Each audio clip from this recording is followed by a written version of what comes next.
Well, hey everyone, my name is Nathan Jones, and if you're new here, welcome. I like to talk about all things movies, specifically Blu-rays, and today we're going to be talking about the Kino Lorber sale that just ended, actually. It was the March into April sale that happened, and we're about to be in May, but it just recently ended about a week and a half ago.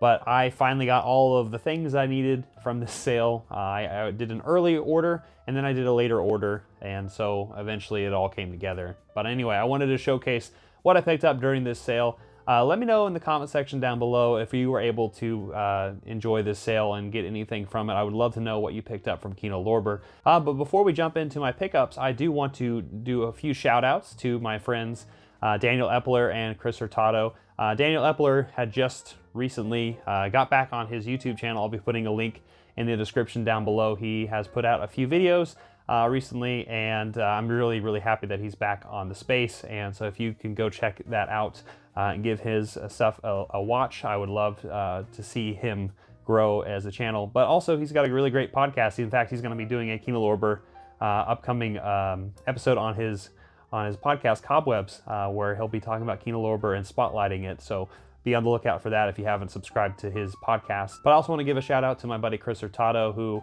hasn't been on YouTube for a bit, but if you can check out this top 100 things, you'll definitely get a laugh about it. Hopefully, I don't want to shill that guy, but anyway.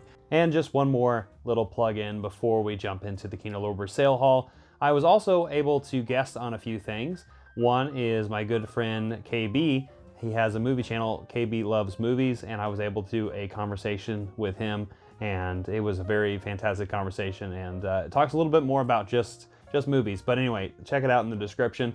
And then the other thing I want to mention is I have a good friend, Lindsay, who is the podcast host of the Schlock and Awe Podcast, and she had me on talking about the Woodlands Dark and Days Bewitched and All the Haunts Be Ours box set. We actually talked specifically about Celia and Clear Cut, so I had a really good in-depth conversation with her about those two particular films. So if you want to check those things out, I'll be leaving links in the description down below. So check those out. But also, before we jump into this, I do want to do one other extra pickup that I got besides the Kino Lorber stuff. All right, so in addition to the Kino Lorber sale, I actually went by my local store that has some of my videos for sale, and I definitely had to pick this up.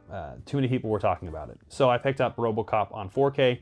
I have it right here. I missed out on the original run where it had the limited edition box from RoboCop from Arrow on Blu-ray, but now I have it on 4K. Very excited about this. I love this movie, this Paul Verhoeven film from 1987, one of my favorite films of all time. In fact, I have right next to me, I'll get it. Right next to me is the poster right here that comes with it. And so I cannot wait to put this up on my wall. I missed out, like I said, on this double-sided poster right there. I like the former one first. I like the original. I like this one the most. So anyway, it comes with a poster. But yeah, this has quite a bit of extra stuff here. So it has disc 1, the director's cut, and disc 2, the theatrical cut, plus a lot of limited edition extra stuff. So 4K restoration of the film from the original camera negative from MGM, transferred in 2013 from Verhoeven. Also has artwork by Paul Schipper, director's cut, theatrical cut on 4K. So from what I understand is that there's a lot of extra scenes in the director's cut that originally were not transferred over correctly in the right types of files. I might be completely wrong, but this is where this 4K edition will add to that. And so they have done that with these different cuts of the film. So I'm very excited about checking this movie out and finally having it on 4K, because it is a phenomenal film. Didn't really need to upgrade it too much, but this is one of my favorite movies from this year. And so I wanted to pick it up. So other than the poster itself, it comes with the 4K, like I said, on 2 discs right here. And also has a sticker warning, this is property protected by RoboCop. It also comes with some, looks like postcards right here. Some nice postcards that come with some images right here there's that boardroom meeting. I love this stuff. Your Move Creep. Just a lot of really great little things that comes with this particular release. And it comes with that, and then, like I said, the 2 discs, the director's cuts on 4K and the theatrical cut on 4K. So that's kind of crazy that they put this much stuff on both these discs, right? Because 4K usually has a lot more space to deal with. All right, so besides the film, it comes with the booklet right here, and the booklet is very thick. And I would assume this is kind of the similar process booklet of the original that came with it, but this is a really, really great, at least the material feels really fantastic. This cardboard has the cast and crew there and some film essays with it as well, about the transfer and production credits as well. So very excited to dive deeper into this particular release because, like I said, this is a really phenomenal film, and this is one of those films I want to put up on my wall, and luckily now I have a poster alongside it, and so very excited to have, you know, this stuff with me. And let's move on to Kino Lorber. All right, so let's jump into what I picked up from the Kino Lorber sale. So the first thing I want to mention is I recently had been doing a Spotlight Challenge where I was talking about Alfred Hitchcock, and I had actually talked about these films, and I actually picked up Number 17 and Rich and Strange. And these two films from Alfred Hitchcock I've actually talked about a little bit more at length. And if you want to go in the description and find that video, I talked a little bit more about these two releases because as I was going through the Spotlight Challenge, I wanted to watch films from Alfred Hitchcock that I had not seen before, and these two were recent releases, and I got them both from the sale. So very happy about that. But in addition to those, I also was able to pick up Murder and Blackmail. Now I believe one of these was not on sale. I could not remember which one, but these are two films that I still have not seen yet, but I'm very, very excited about. And so Blackmail is from 1929 and Murder is from 1930.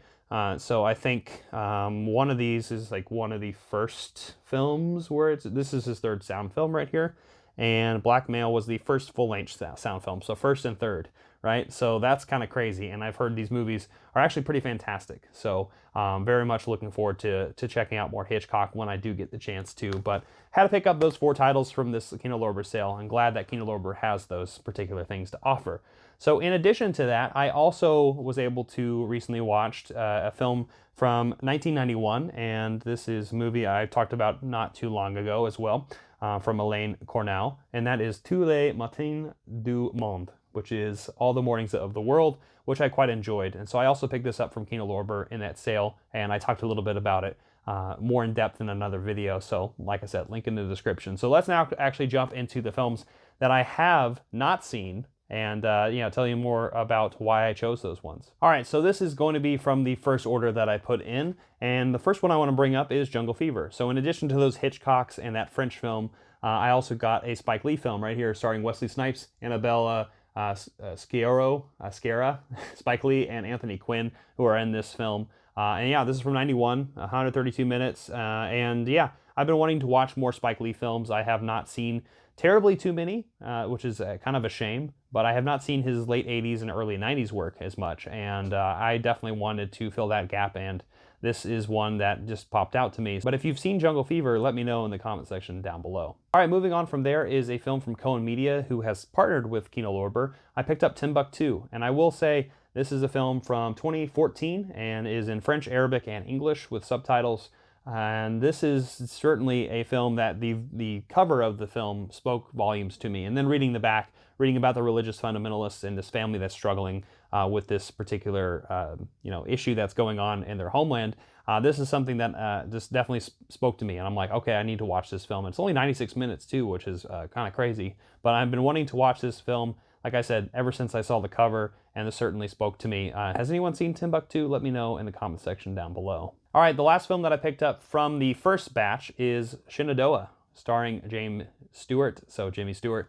And besides Jimmy Stewart in a Western, like that already, spoke to me, and I definitely wanted to watch this because I want to get more and more familiar with the types of Westerns that were those transition Westerns. So this came out in 1965, which was that transition period into more of the Sam Peckinpah, spaghetti Western types of films, right? So this film is from 1965, like I said, and is from the director Andrew V. McLaughlin, and who's directed McClintock, The Rare Breed, The Way West, The Devil's Brigade, For Folks, and The Wild Geese. And so this is a Civil War drama starring Jimmy Stewart, of course, who was in Broken Arrow and another Western, and one of my favorites, The Man Who Shot Liberty Valance, which is coming out on 4K soon, but we'll talk about that later. But wanted to check out Shenandoah, and I've heard really fantastic things about this one.